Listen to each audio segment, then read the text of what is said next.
Halo semuanya, kembali lagi bersama gue Dans di pembahasan sejarah. Di video kali ini gue akan melanjutkan pembahasan sejarah nyata Perpustakaan Ohara Part 3, atau lebih tepatnya sejarah Perpustakaan Bait Al-Hikmah Part kedua.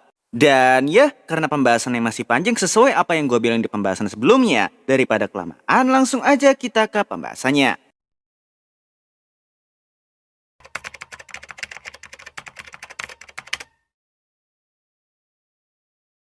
Di bab sebelumnya, kita sudah membahas tentang alasan dibuatnya Bait Al-Hikmah serta sistem kebijakannya. Nah, sebenarnya apa saja isi dari perpustakaan Bait Al-Hikmah sehingga memiliki ratusan ribu buku dan ratusan ribu manuskrip yang tersimpan di dalamnya, sehingga memiliki reputasi sebagai perpustakaan paling hebat dalam sejarah selain perpustakaan Alexandria. Jadi, perpustakaan Bait Al-Hikmah berisi banyak sekali manuskrip-manuskrip kuno peninggalan peradaban Yunani, Persia, Romawi, Mesir, India, dan Mesopotamia kuno serta salinan-salinan dari semua manuskrip tersebut yang telah diterjemahkan ke dalam bahasa Arab dan telah dibukukan. Tetapi selain manuskrip-manuskrip kuno yang sangat bersejarah, perpustakaan Bait Al-Hikmah juga memiliki banyak buku dari perpustakaan Konstantinopel milik Kekaisaran Bizantium. Hal itu karena terkadang para khalifah mengutus beberapa utusan yang ia tugaskan untuk membeli beberapa buku dari Kekaisaran Bizantium baik sebagai koleksi perpustakaan maupun beberapa buku penting mengenai sejarah mereka atau pengetahuan unik yang pernah mereka ciptakan. Lalu yang terakhir, pastinya selain banyak ilmuwan-ilmuwan dari peradaban lain yang membagikan hasil karya dan ilmunya ke perpustakaan Bait Al-Hikmah, banyak buku-buku pengetahuan yang diciptakan oleh ilmuwan-ilmuwan dari peradaban Islam, terutama para ilmuwan yang berasal dari bangsa Persia. Mulai dari bidang matematika, kedokteran, astronomi, serta sains dan rumus dasar ilmu pengetahuan yang lainnya yang tersimpan rapi pada rak buku-buku yang ada di perpustakaan Bait Al-Hikmah. Bahkan, para khalifah Islam juga sering meminta para pengelola perpustakaan pada setiap jabatannya untuk memperlakukan buku-buku atau manuskrip-manuskrip yang berisi ilmu pengetahuan dan sejarah dengan sangat baik. Sehingga pihak perpustakaan tidak segan-segan mengirim ratusan unta dan ratusan orang yang ditugaskan untuk memindahkan buku-buku atau manuskrip-manuskrip yang tersebar di seluruh penjuru wilayah peradaban Islam agar dipindahkan ke perpustakaan Bait Al-Hikmah dalam satu kali perjalanan.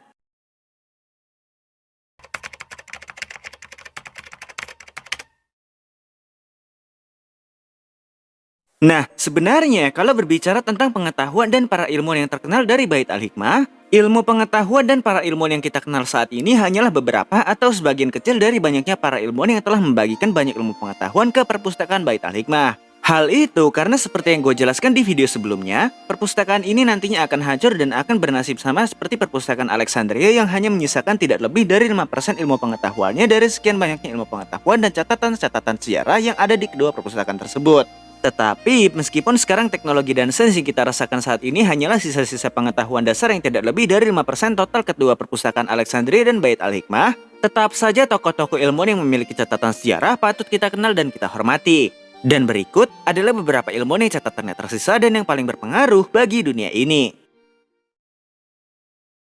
1. Al-Khawarizmi.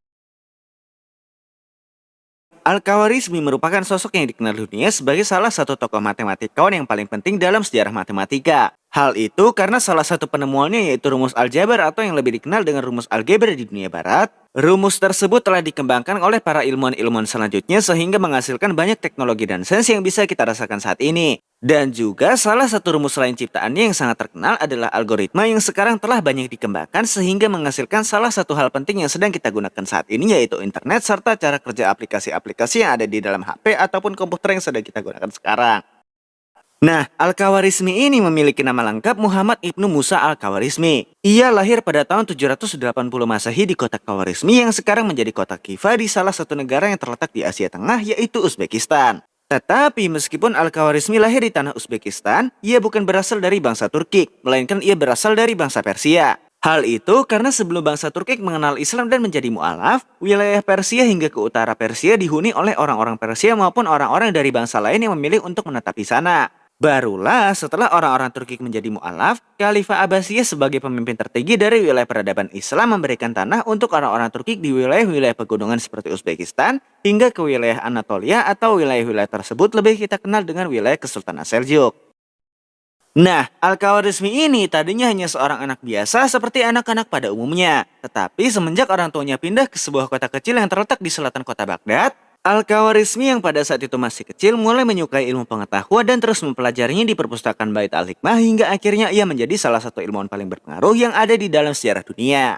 Satu lagi, kalau kalian pernah melihat replika-replika planet yang ada di perpustakaan O'Hara, replika tersebut juga terinspirasi dari salah satu penemuan Al-Khawarizmi yang berhasil memetakan pergerakan matahari dan beberapa planet lainnya termasuk bumi dan bulan. Walaupun replika ini juga terinspirasi dari ilmuwan selanjutnya yang akan kita bahas.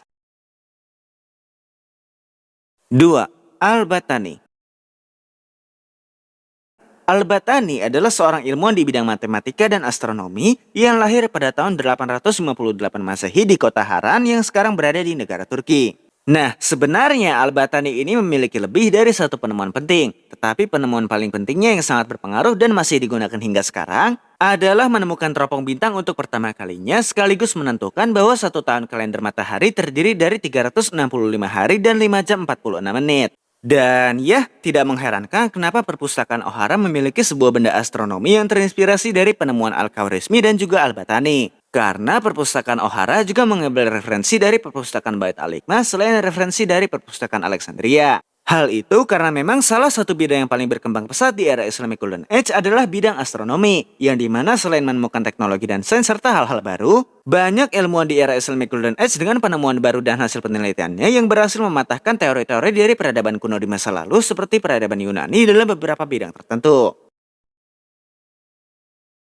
3. Ibnu Sina.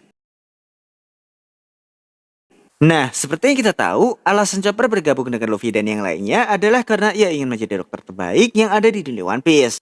Yap, di dalam sejarah dunia kedokteran, Abu Ali Al-Husain Ibnu Sina dijuluki sebagai bapak kedokteran modern dan dijuluki sebagai dokter terhebat sepanjang sejarah. Karena ilmuwan yang lahir pada tahun 980 Masehi dan lahir di kota Afsona yang sekarang berada di wilayah Uzbekistan ini. Ia telah menjadi akar dunia kedokteran modern dan menjadi dokter terhebat yang jauh melampaui dokter-dokter lainnya di masa hidupnya ketika di usianya yang pada saat itu masih menginjak belasan tahun atau masih anak remaja. Sayangnya karena dirinya yang terlalu cerdas yang memiliki kecerdasan lebih dari setengah abad dibanding orang-orang yang hidup di satu era dengannya, ia malah dianggap kafir dan menggunakan ilmu hitam oleh kebanyakan orang-orang yang ada di era Islamic Golden Age pada saat itu. Hal itu selain karena Ibnu Sina yang merupakan seorang dokter dan juga seorang ilmuwan, ia juga merupakan seorang filsuf yang sering menggunakan bahasa-bahasa filsuf yang sulit dipahami oleh orang lain sehingga menimbulkan banyak kesalahpahaman bagi orang-orang yang membaca karyanya. Dan juga di dalam dunia kedokteran, dulu ia pernah dianggap gila oleh orang-orang di era Islamic Golden Age dan era Renaissance, hingga akhirnya ketika mikroskop telah ditemukan, semua penemuan Ibnu Sina terbukti kebenarannya dan justru orang-orang yang mentertawakan Ibnu Sina adalah orang-orang yang ditertawakan oleh orang-orang di zaman sekarang.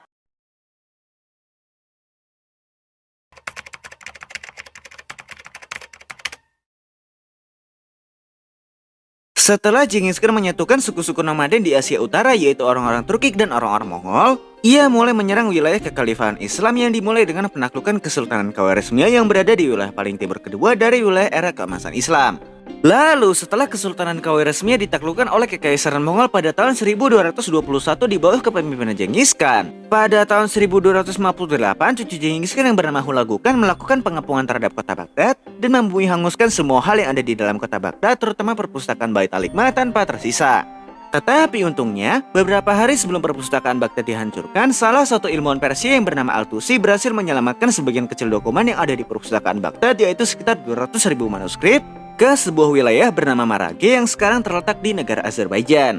Hal itu karena beberapa hari sebelum pengepungan dilakukan, Hulagu Khan sudah menawari Khalifah Islam yang memimpin kekhalifahan Abbasiyah untuk tunduk kepada Kekaisaran Mongol. Tetapi Khalifah Abdullah Al-Musta'sim yang pada saat itu memimpin kekhalifahan Abbasiyah menolak ajakan damai dari Kekaisaran Mongol. Sehingga hal itu pun membuat Al-Tusi khawatir dengan ilmu pengetahuan yang ada di Baghdad dan akhirnya membuat kesepakatan dengan Hulagu Khan karena ia juga tertarik dengan ilmu pengetahuan. Nah, dari kesepakatan inilah, Al-Tusi menjadi ilmuwan yang sangat dipercayai oleh Hulagu Khan dan didukung untuk membangun sebuah observatorium di wilayah Marage yang pada saat itu menjadi ibu kota Ilkhanate yang merupakan wilayah pecahan Kekaisaran Mongol setelah Kekaisaran Mongol terpecah karena perang saudara. Lalu dari observatorium yang dibuat inilah nantinya sebagian kecil ilmu pengetahuan yang berhasil diselamatkan akan dikembangkan hingga observatorium ini memiliki sekitar 400.000 manuskrip dan nantinya akan menjadi salah satu sumber ilmu pengetahuan yang akan digunakan oleh orang-orang Eropa pada era Renaissance selain ilmu pengetahuan yang mereka dapatkan dari perpustakaan Al-Andalus yang dulu terletak di wilayah negara Spanyol. Nah, lalu jika sebagian manuskrip yang ada di perpustakaan Bait al-Hikmah berhasil diselamatkan, bagaimana nasib manuskrip-manuskrip Bait al-Hikmah yang tidak berhasil diselamatkan oleh Al-Tusi? Selain sebagian manuskrip yang ada di perpustakaan Bait al-Hikmah dibakar, sebagian manuskrip lainnya juga dilemparkan ke sebuah sungai yang terletak tak jauh dari sana, yaitu Sungai Tigris. Bahkan menurut rumor yang tersebar, air jernih yang tadinya mengalir di Sungai Tigris berubah menjadi keruh berwarna hitam karena lunturnya tinta-tinta manuskrip yang dilemparkan ke Sungai Tigris begitu saja. Dan ya, kisah inilah yang menjadi referensi kenapa manuskrip-manuskrip yang ada di perpustakaan Ohara One Piece dibuang ke sebuah danau yang tak jauh dari perpustakaan Ohara. Bedanya, kalau di perpustakaan Ohara, sebagian besar manuskrip tersebut berhasil diselamatkan oleh Dragon dan para raksasa yang merupakan rekan Jaguar di Sal. Hal ini berbanding terbalik dengan akhir perpustakaan Bait al-Hikmah, yang sebagian besar manuskripnya telah musnah dan hanya menyisakan sebagian kecil manuskrip yang nantinya akan digunakan oleh ilmuwan-ilmuwan di peradaban selanjutnya hingga dikembangkan sampai ke dunia modern seperti sekarang. Oke semuanya, mungkin itu aja sejarah dari perpustakaan Bait al-Hikmah yang menjadi salah satu referensi dari perpustakaan Ohara. Segini aja dulu pembahasan kali ini. Mungkin kalau ada update terbaru lagi dari One Piece tentang perpustakaan Ohara, nanti akan gue bahas lagi sejarah nyatanya. Dan ya, gua Dans pamit undur diri. Arigatou gozaimasu, salam hikomori.